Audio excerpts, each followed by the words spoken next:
Up next, Susan Lepselter presents Dreaming Across Cultures.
Welcome back, everybody.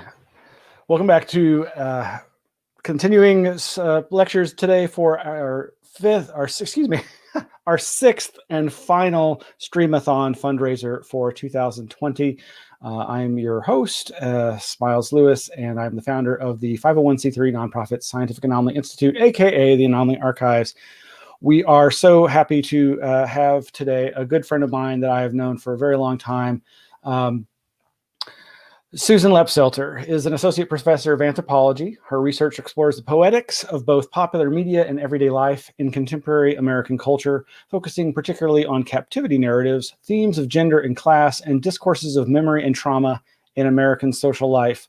We first met years ago through her research for her dissertation here in Austin, Texas, as she and I and many others explored the strange realms of the alien abduction movement through the local support group and study group that was focused on those subjects, as well as meetings of the local Austin MUFON organization. And those efforts paid off, and she now teaches in at a university in Indiana, University of Indiana, and her dissertation was turned into this book here, The Resonance of Unknown Things. Excuse me, The Resonance of Unseen Things. Poetics, Power, Captivity, and UFOs in the American Uncanny. And she also appears in this excellent book, An Anthropology in Outer Spaces, ET Culture. It's my pleasure to welcome Susan Lepselter. Susan, are you there? Hi, I'm here. Can you hear me? I hear you. We lost your avatar. Oh. Not sure what's up with that.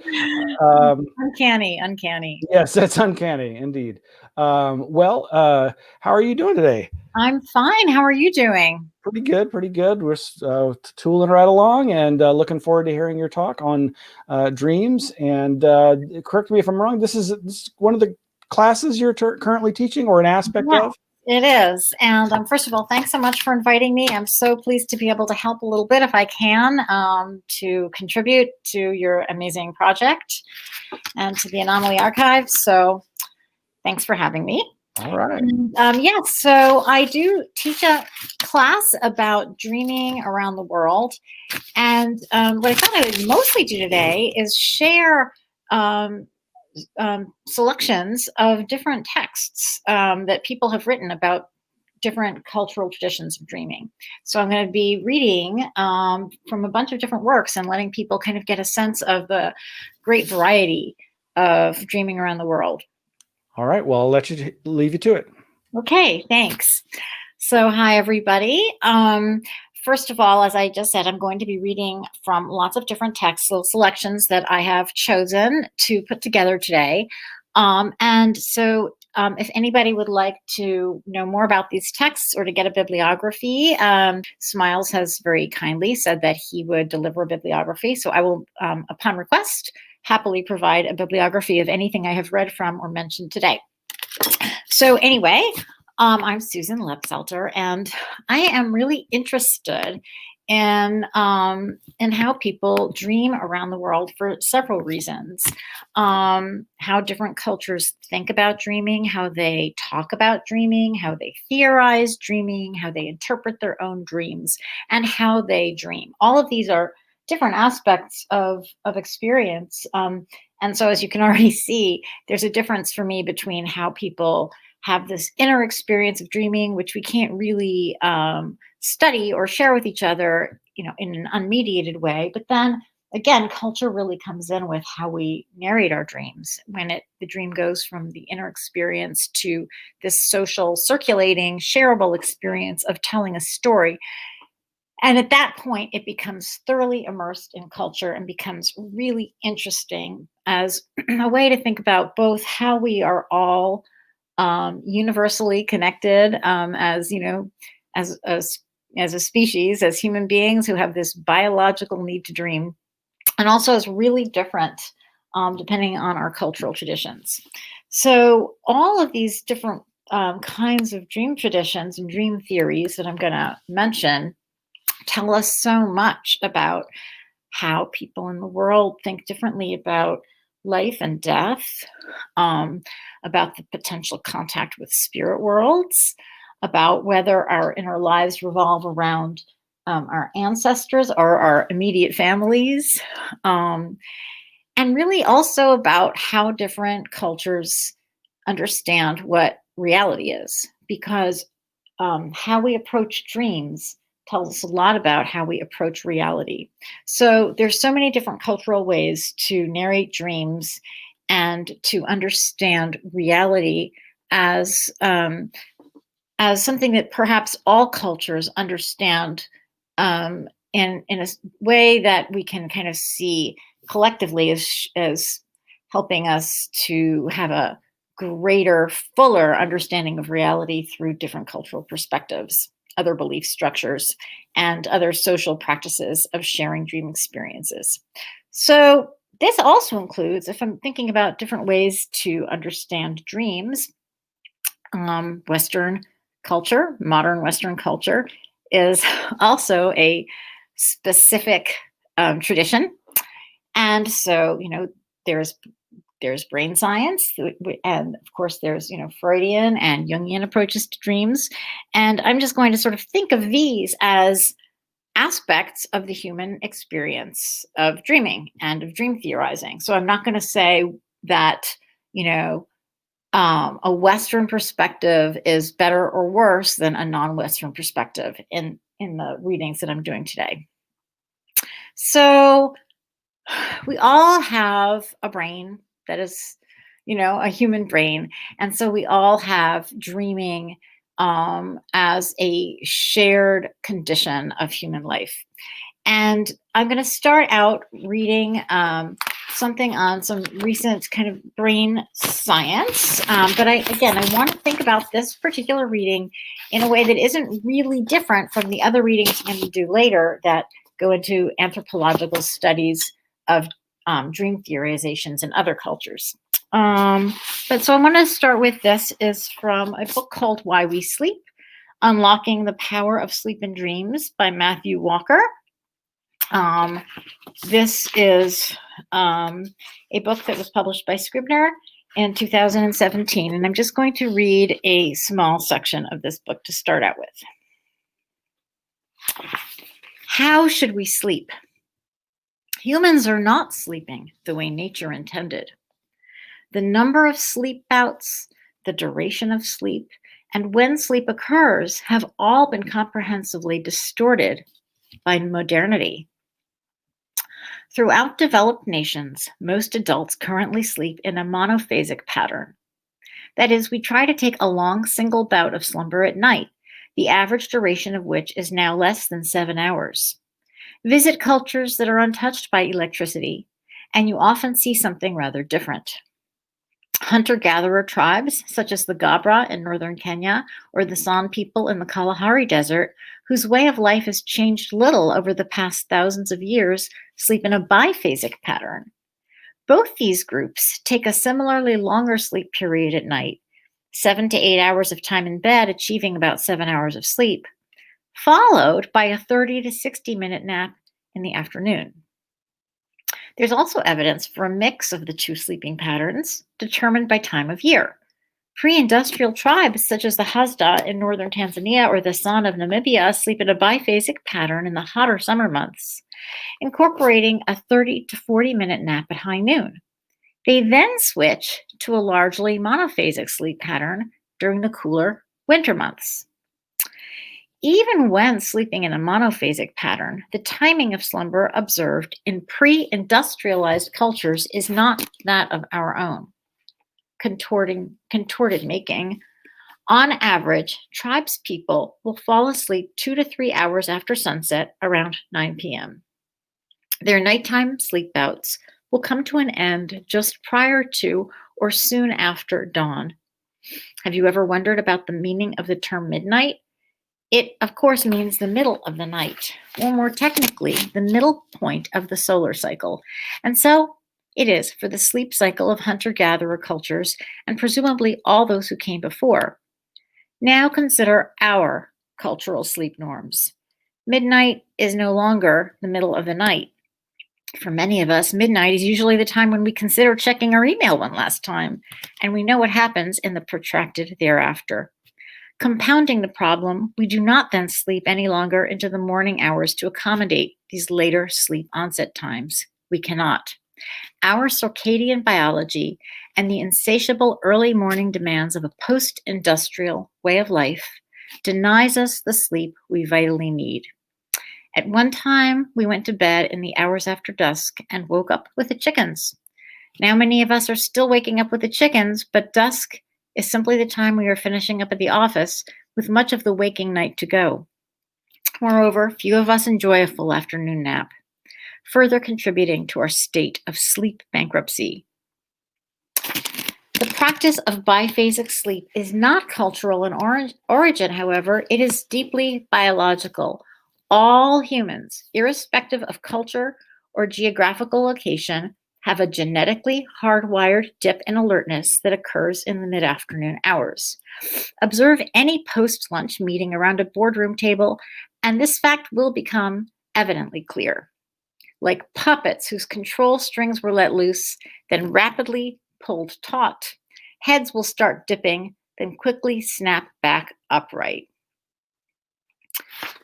I'm going to skip a little bit. Anthropological studies of pre-industrial hunter-gatherers have also dispelled a popular myth about humans should sleep.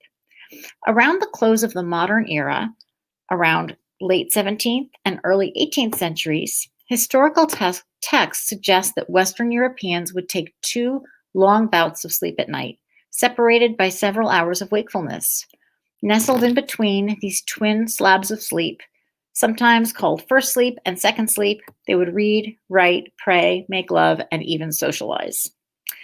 This practice may very well have occurred during this moment in human history in this geographical region. Yet the fact is that no pre-industrial cultures studied to date demonstrate a similar nightly split shift of sleep suggests that it is not the natural, evolutionarily programmed form of human sleep. Rather, it appears to have been a cultural phenomena that appeared and was popularized with the Western European migration. So, sleep, as you can now appreciate, is a unifying feature across the animal kingdom. Yet within and between species, there is remarkable diversity in the amount, form, and pattern of sleep. But are we humans special in our sleep life? Much has been written about the uniqueness of Homo sapiens in other domains, our cognition, creativity, culture, and the size and shape of our brains. Is there anything similarly exceptional about our nightly slumber? It turns out we humans are special when it comes to sleep because the total amount of time we spend asleep is shorter than other primates, and we have a much longer time in which we dream. Between 20 and 25% of our sleep time is dedicated to REM sleep dreaming, compared to an average of only 9% across all other primates. We are the anomalous data point when it comes to sleep time and dream time relative to all other monkeys and apes. So it turns out that sleeping in trees was an evolutionary wise idea up to a point. It provided safe haven from large ground hunting predators, such as hyenas. But when sleeping 20 to 50 feet up in the air, one has to be careful. Become too relaxed in your sleep depth when slouched on a branch or in a nest, and a dangling limb may be all the invitation gravity needs to bring you hurtling down to earth in a life-ending fall, removing you from the gene pool. This is especially true for the stage of REM sleep, in which the brain completely paralyzes all voluntary muscles of the body, leaving you utterly limp.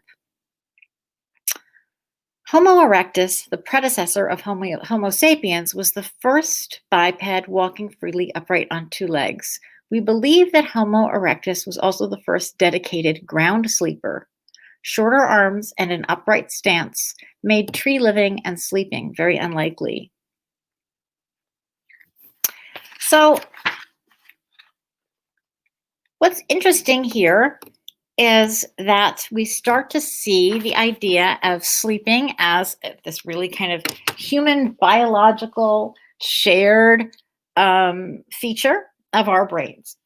And I like to start thinking about it this way because anthropologists who started thinking about dreaming like a long time ago, a couple of 100 years ago, before they actually made visits to the people they studied and basically just kind of were theorizing about how Western civilization was superior to all other civilizations, tended to think of non-Western people as living in a kind of dream world or fantasy world or a sort of, irrational world. Obviously, we don't believe that anymore. And it's important to recognize that dreaming and sleeping are part of our universal biological endowment. And there are lots of parts of the dream that we share as an experience, although the way we frame these kinds of states of consciousness differs across cultures. So one of the more interesting and probably famous dream experiences that is both a universal and is very differently experienced because of culture is the nightmare. And when I say universal, by the way, I don't mean that every single person in every single culture universally has it. I mean that it is found universally around the world among some people in every culture. And the nightmare, as opposed to just a bad dream, is the experience of having a moment of sleep paralysis and sensing a sinister presence that feels very much like some kind of external being in the room with you. And it's very common across cultures also to have the sensation of this being suffocating you or otherwise climbing onto your chest and causing some kind of breathing problem. Now, this is a biological human experience, and it is called the nightmare. And yet, the ways in which people in different cultures understand this experience is completely bound up in other kinds of mythologies, folklores, understandings of reality, and the body. So, one of the most famous cases of studying the nightmare was derived from a really terrible experience that happened with Hmong refugees to California in the 1980s. And they were experiencing sudden, unexpected nocturnal death syndrome. And for the Hmong men, this was part of a long experience of what perhaps Western dream scholars would call a nightmare, which the Hmong called an experience of battling a demon called the Dao So. And when they had lived in Laos, they used to successfully push the Dao So off of them and wake up. When they came to the United States, the men who previously would have usually struggled with the Dao So and with the nightmare and woken up were dying in their sleep, although they were young men. And it turned out through a lot of study that it was a combination of trauma because of their refugee experiences, the absence of the rituals, which they had done back in Laos to mitigate the experience, and some health problems, but health problems that would have also existed in Laos, which were exacerbated by the stresses and traumas of refugee life. Actually tipped the nightmare into the deadly experience that it became. And yet the nightmare itself is something that, and I'm sure that people have lots of different experiences of the nightmare and know different examples of the nightmare from different cultures, including our own. But that's a really good example of how we have this kind of biological capacity for this shared experience with these shared physiological kinds of symptoms, and yet not only the narratives and folklore that are associated with it, but also the outcomes, whether or not it is a deadly experience or a traumatic experience that goes well beyond the moment in the night itself. All of those things are wrapped up in tradition and culture, but also, as I've just mentioned, with the Hmong experience, with political and social conditions that people find themselves in their case, the refugee status and the stresses of trying to immigrate into a new society after decades of war and refugee camps. So all of these give us really interesting questions to think about in terms of, the human experience. What is the real? What is consciousness? How do people engage with many different continuations of altered states of consciousness, from simple REM dreaming to hallucinations to trance. All of these different forms of consciousness are elaborated in different ways depending on the society you're in.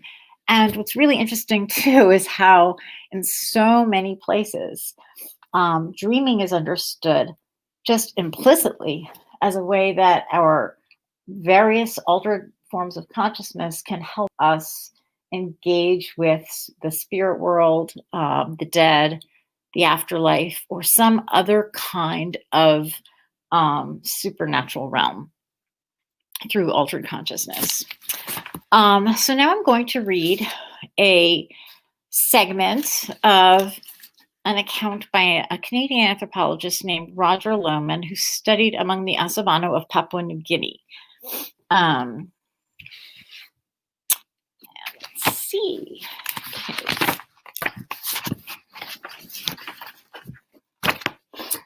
This article is called "The Role of Dreams in Religious Enculturation Among the Asabano of Papua New Guinea," and it is by Roger Ivor Lohman. This appeared in the journal Ethos in 2000. Okay, so I'm now reading from the middle of this article.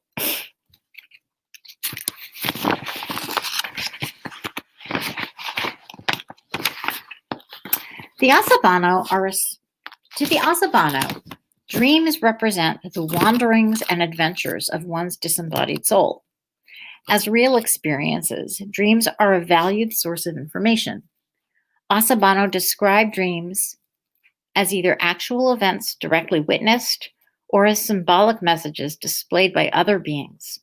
Dreamers learn characteristic forms of information from interactions with the dead, with benevolent forest beings, with malevolent place spirits, and with characters from recently introduced Christian mythology. The beings encountered can impart knowledge to dreamers by telling them in words or by showing them images. The use of dreams to communicate with powerful beings has not changed through the conversion to Baptist Christianity in the 1970s. In fact, dreams played a major role in the initial acceptance of Christianity and remain important in the maintenance of faith and in the acculturation of the next generation. The Asabano are a small ethno-linguistic group numbering about 200. They are small-scale pig farmers living on the fringe of the highlands of Papua New Guinea. Asabano traditional religion revolved around male initiations into secret myths and magic core religious practices that were marked by progressive presentations of former foods. Offerings for huntings and gardening success were made to wild human-like beings called wabuno, and to ancestors whose bones were kept in sacred houses or rock shelters. Vindictive spirits of stones, trees, and waters could be persuaded through offerings to cease causing sickness. According to traditional and contemporary Asabano religious belief, each person has two souls, the Alumu Kamalandu, the little soul, and the Alamu Kamayadu, the big soul, each of which plays an important role in life as well as after death. Ceci, a vivacious, hard-working young mother, explained what happens when a person is dreaming. She said, "The big soul goes around at night and shows us good dreams while we are alive. When we sleep, the little soul watches over the body, and the big one goes around. So, dreams are what the big soul sees when it's traveling around. What we see in dreams will happen later. When I have a bad dream, I wake up afraid, and then I pray, and the Lord shows me a good dream." That's the end of her quote. And the anthropologist continues, "Analogously, at death, the two souls part ways. The little soul remains a potentially dangerous presence at the gravesite, while the benevolent big soul travels to one of several villages of the dead located in tabooed sections of forest." The Asabano were converted to Baptist Christianity by Papua New Guinean missionaries in the 70s, and their dreaming both changed and remained in some ways the same, says this anthropologist, as he continues to talk more about it. And he says,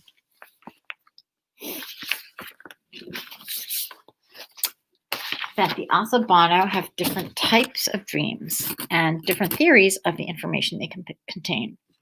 He says, Asabano describe dreams either as 1, actual events directly witnessed, or 2, symbolic messages displayed by other beings. In each case, dreams have a reality to them that many Westerners would find uncanny. They are also seen as bearing valuable information that can be exploited in waking life. Fugad, a powerfully built man in his 50s with a deep voice, described dreams he had of the first type, that is, actual events directly witnessed. And Fugad, this Asabano man, says, the Holy Spirit and angels exist. The men who can read in the Bible see themselves mentioned, and I believe them. I myself had a dream. The Spirit of God appeared like a bird, and I thought, the Bible says the Holy Spirit is like a bird. I saw many birds. They were angels. And he goes on. In this narrative, one can see the place of dreaming in Asabano epistemology. The dream represents direct contact with and perception of reality. And for Fugad, this is his emphasis on forms of reliable evidence that support his belief in his Holy Spirit and angels. That is how traditional understandings of dreaming support a new religion, Christianity in this case. Traditional dreaming. Before any Western influences presented themselves to the Asabano, the task of religious transmission from generation to generation was aided by receivers' dream experience. Sansib, a literate woman in her 30s, describes her coming to believe that the dead truly appear in her dreams. And she said, I heard my father tell stories that if you walk alone or when you sleep, souls of the dead will scare you and chase you. That's all I heard, and I believed it, because sometimes at night I would wake up and feel afraid, and I would remember what he said. I have seen spirits of the dead in my dreams. Last night I was praying. I closed my eyes and prayed because my husband is sick, and I saw an old woman who recently died come in all wrapped in a sheet with only her face exposed, and she went to play with my husband, saying, Are you sick? As he was sleeping. I was surprised and opened my eyes, and she wasn't there. I feel it's true. Her spirit must have come near. I was afraid. I'm not used to seeing this kind of thing. That's the end of her quote.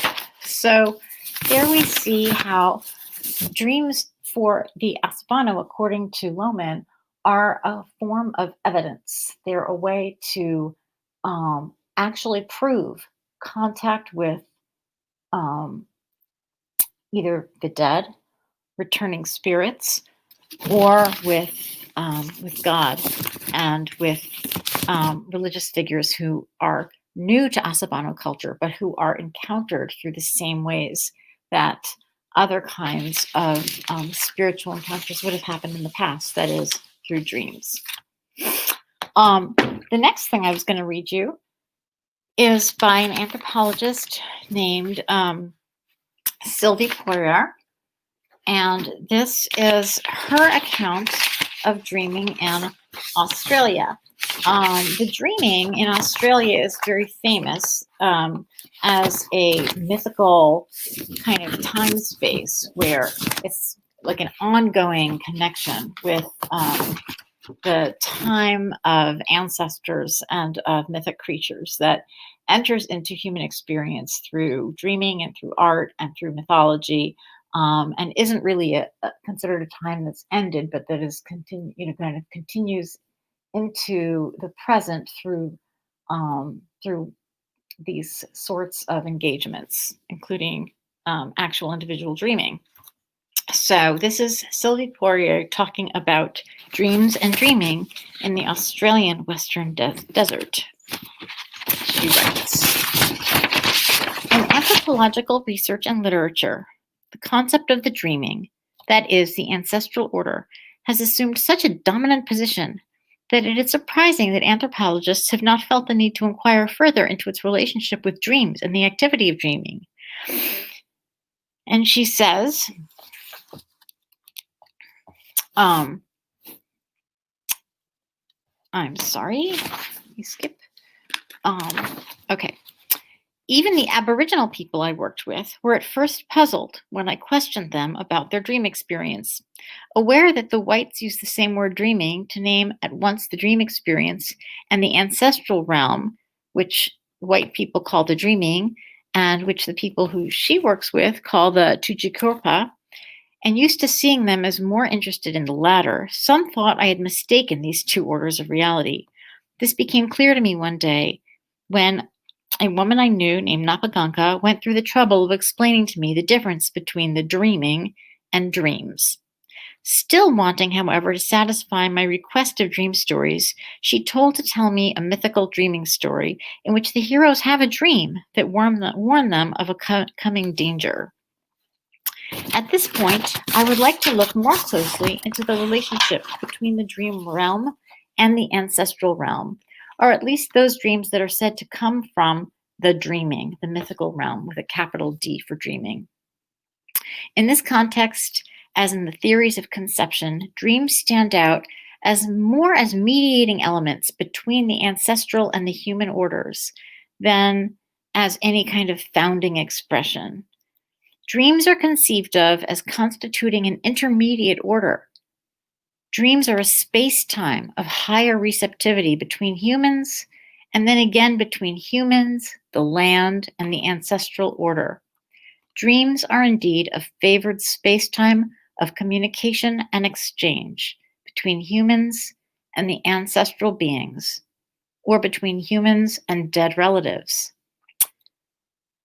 Encountering long-dead relatives in dreams is usually perceived as being a pleasant experience. The dreamer may talk, hunt, or sing with a long-dead relative. I have never heard anyone describe such experience as being unpleasant or frightening. And when dead relatives came to announce a death or an accident in a dream, it was the news of the event that was received as unpleasant, not the encounter itself. While the presence of ancestral beings can be experienced while awake, and all the more so in ritual contexts where people might feel or hear their ancestors, these ancestors can usually be seen only in dreams.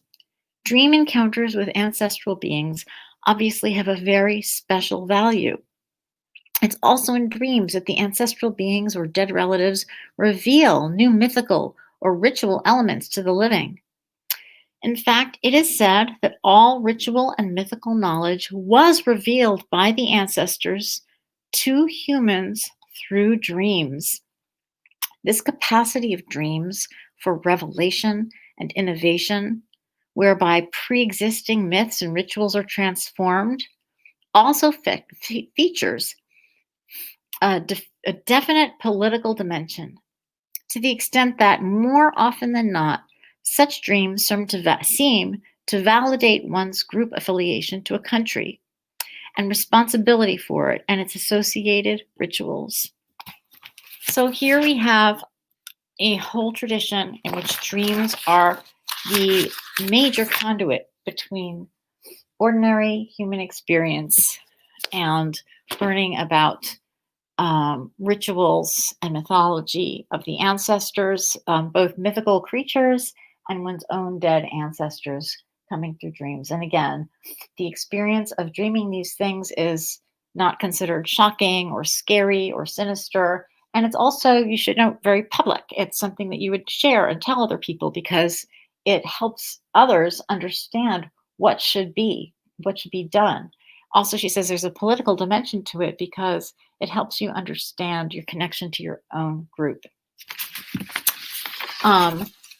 So in my reading, there's just been a lot of evidence that in many cultures, there's a two-way connection between dreams and other kinds of stories about the past.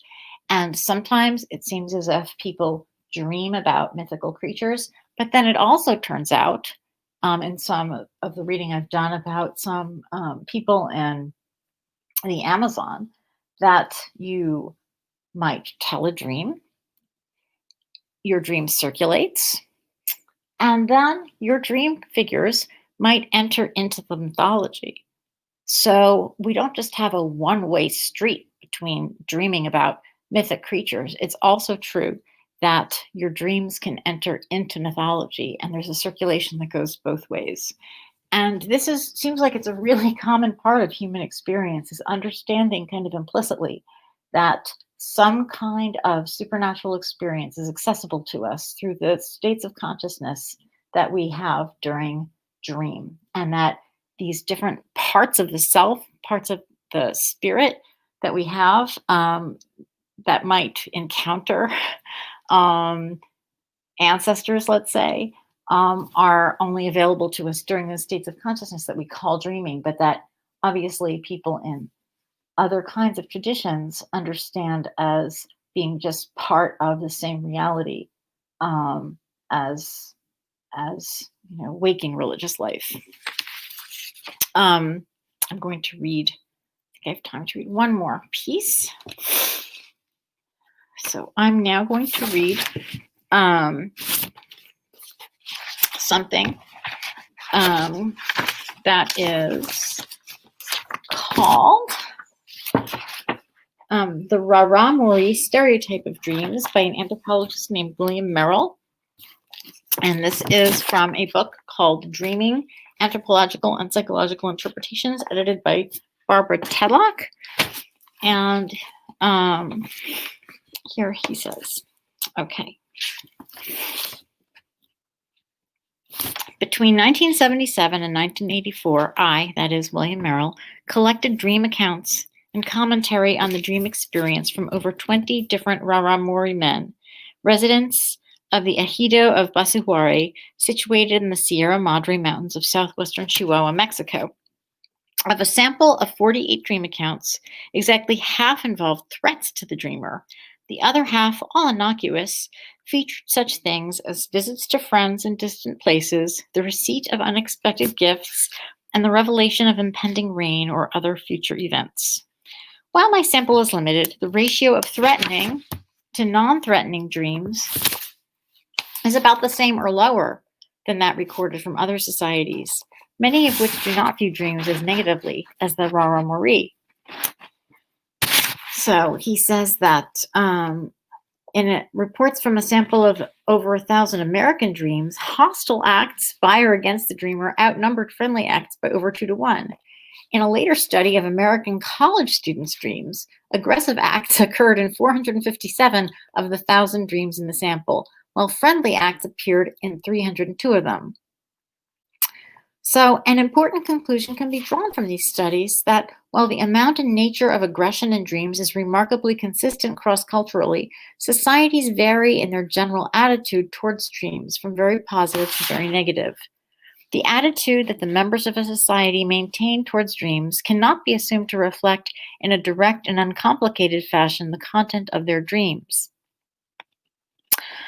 This conclusion certainly applies to the Raramuri, and I will argue that the converse also is true, that the attitude towards dreams does not determine the content of dreams. Given the fact that there seems to be no necessary relation between a society's general image of dreams and the content of the dreams of its members, why should the Raramuri have adopted such a negative view of dreams? And he wants to think about why the Raramuri have a negative understanding of dreams. And what he says here is, the Raramuri do not consider the act of dreaming itself to be threatening, and they do nothing to prevent dreams. Dreaming is their principal avenue of communication with beings like God and the devil, who have a substantial impact on their lives. Despite the dangers that potentially await a dreamer's soul, dreams are crucial to the preservation of the individual's and community's well-being. But what he finally says is that dreams maintain a negative stereotype because dreams entail the departure of the principal soul from the body. But he says that is not actually true. However,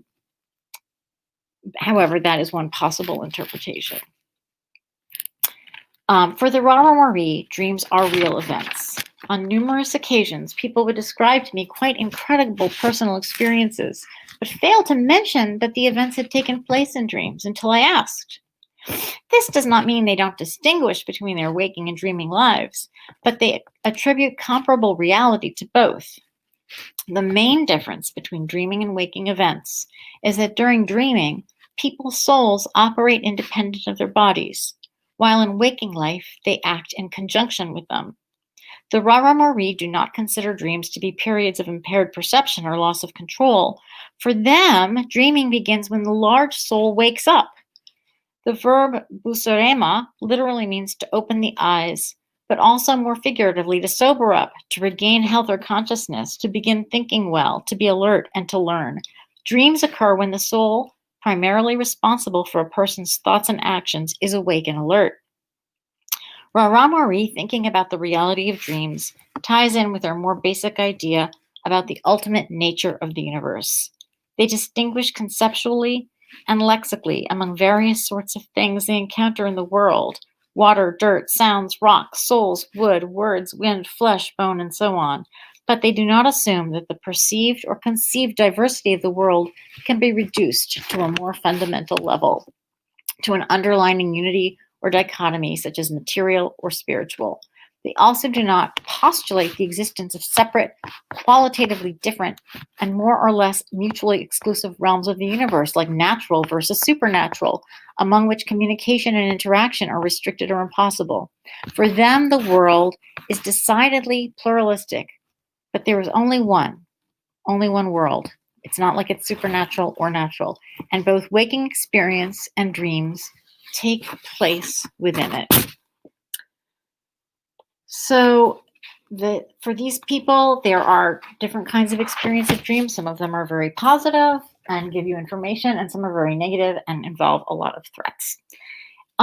So I have some other possible selections to read, but I think I'm going to stop here and just recap a little bit and say that, when we think about dreaming, kind of from an American or Western modern perspective, we tend to either think, okay, I'm going to think about it either psychoanalytically, and then maybe I'll think of it in Freudian terms or Jungian terms, with the Freudian terms having to do with one's own family life, one's own sort of personal dramas. A Jungian perspective would believe in a kind of collective unconscious based on human archetypes that we share, and that kind of creates a sort of universal bedrock of symbols, versus, say, the brain science of dreaming, which is increasing. And although people still are not sure exactly why we dream biologically,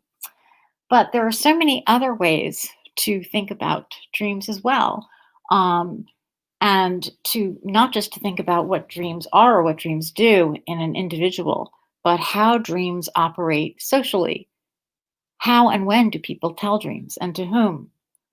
How do dreams implicitly or explicitly help us figure out what it means to be in touch with reality? What is reality according to different theories of dreams?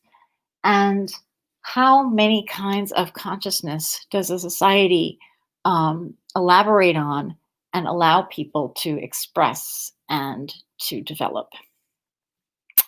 So, how do we dream what we dream? How are we cultural all the way down, and how are we biological all the way down? And how is culture shaped by universal biological and life cycle experiences? Also, how come dreams help us heal and help us deal with the spiritual aspect of illness? And how do dreams constantly connect us with mythologies? One thing that we can think of as I close is, have we had any pandemic dreams? Are our own mythologies that we see developing right now, our own kind of cultural stories, turning into our dream material that we can share? So that's it for me. And thanks very much.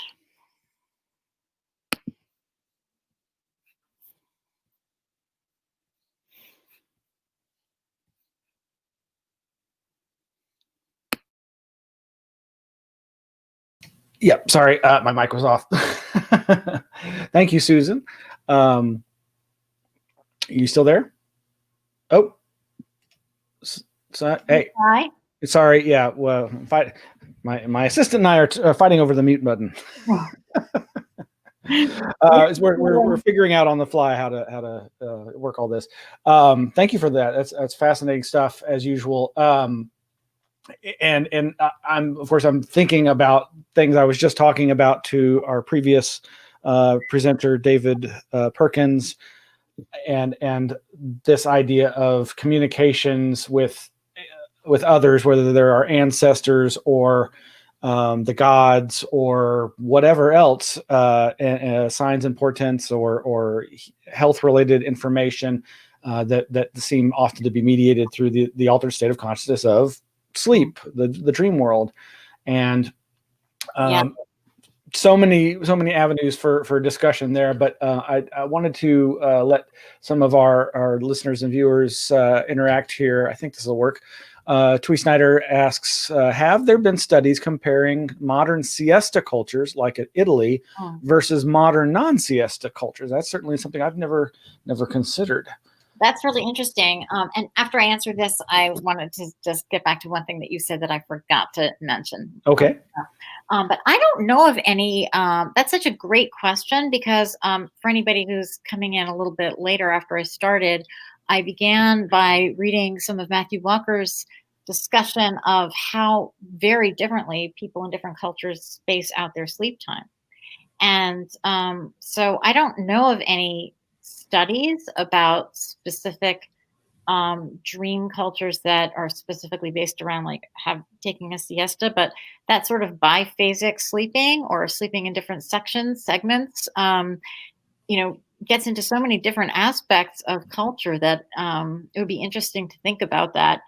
Mostly what I've just seen is the way in which modern Western European societies in which people have to wake up early and stay up late, and with our kind of 24/7 culture and the internet, that is definitely impacting our understanding of dreams, and how in a lot of societies there's a kind of discipline over, what kinds of experiences are considered credible and okay and legitimate, and which kinds of experiences are sort of best forgotten, and you only mention them to your therapist because they're a kind of pathology. And as far as I know, I don't know any studies, and I think it's a fantastic question, and I would be really interested. But I think most Italians are kind of in the realm of, modern Europe, where the kind of rational waking life is what is shared publicly most of the time. One other thing I wanted to say about what you mentioned, though, is one thing I didn't get to that I'd wanted to get to is what's really fascinating is how many cultures understand dreams as prophetic. You mentioned prophetic. There's so many studies of dreams in which you learn what's going to happen through a dream. And shamanism and dreaming is really connected in a lot of societies. There's this one study which is really interesting. Again, it was, where did this take place? I think this was in a Brazilian small-scale society, but I can, if anybody wants to know, I'll check on it. But basically, you tell your dream to sort of get rid of the anxiety of the dream. And if you don't tell your dream, the anxiety builds up. And if you can sort of deal with that, you could become a shaman. And a shaman is both kind of cool and good because you have all this wonderful sort of spiritual power, but it's also really dangerous because you come into contact with spirits and you can get killed, and you can also get killed in all sorts of other ways. It's a dangerous position to have, but you actually can become a shaman by not telling other people your dreams. So dreaming in this culture is something that happens to everybody, but you can sort of dispel the loneliness and the isolation of having this weird experience or sort of being in sort of a sinister contact with other beings by sharing it. So like how you narrate your dreams, and we, if you have a really bad dream and you're supposed to maybe tell your loved one or your therapist, and it kind of gets rid of some of the energy or the anxiety. But how you do that is really culturally specific. That's very interesting and can lead to a couple of other comments, questions here. Red Pill Junkie asks, what about dreams mediated by the ingestion of substances? In the Western world, we, of course, have Scrooge trying to attribute his visions of ghosts to undigested cheese. Yeah, right. Perfect time of year to mention that, too, right? One thing that's pretty interesting is the ways in which, especially native North America and Central America and South America, actually, and probably other places, too, pursuing dreams, like through the use of psychedelic agents, is ritualized and is intentional and has a kind of gravitas to it. So you're not just sort of like hanging out with your friends doing mushrooms. You're doing something to try to figure out your place in the world and your connection to the universe. And you can actually go after dreams by doing these ritual ordeals that also involve psychedelics sometimes, but it's a really different thing than just having, Scrooge's cheese, but, it might lead to dreams. It's very intentional, and it seems like a really different cultural practice. And Tui, and again, do you keep a dream journal? How has this affected your attitudes about your own dreams? Yeah. So how is your research? I like that question. Thank you. Yeah, I have my students keep a dream journal too. And I think it's pretty hard to keep a dream journal. And especially in our era of, I don't know how many of us write with a pen anymore on a notebook. We tend to type things out, which can wake you up. But I do try to keep a dream journal. I do it more when I'm doing a class on dreaming, because it's something that we do in my class. But it's hard for people now because there's this sort of difficulty that your screen keeps you up. But anyway, the best practice for keeping a dream journal that I have read about and that my students and I both kind of agree works best is keeping a notebook that you like right by your bed and writing as soon as you wake up, even if you go right back to sleep, and even if your writing is a scrawl. And I have found, and a lot of other people have found, that you do start to remember your dreams differently. And I have therapist friends who also tell me that it's just sort of commonplace knowledge among therapists that their patients will start to dream sort of therapy-like dreams as they enter into their practices. So this isn't so surprising when we look at these cases and see how people's dreams do get shaped by cultural expectations. Very interesting. Well, I'm fascinated by the subject, obviously, and I know you are, and it does seem to me integrally related to the anomalous at large and all these other potential avenues of anomalous experience, and that we are so curious about. Thank you so much, Susan. I really appreciate you participating in this, and I'm so glad that I've had you as a good friend all these years, and I'm glad that there's people like you who are interacting with students and helping form these young minds into directions that I think we will all benefit from in the future. So thank you. Oh, thank you so much, Smiles, and thanks for doing this. Bye. All right. Bye. Have a great night. You too. All right, that's Susan Lepselter, and you can find out more about her at our website, anomalyarchives.org, where we have links to all the presenters' websites and their books, if they have any books for sale. Of course, I mentioned her book, which is the result of her dissertation, The Resonance of Unseen Things. And she's been included in a number of other anthologies, including this one, E.T. Culture by Deborah Battaglia. Well, all right. Well, we're coming up. We've got a presentation from another Susan Demeter, that's on Spook Lights. Really looking forward to that. So stay tuned. We'll be right back after these messages.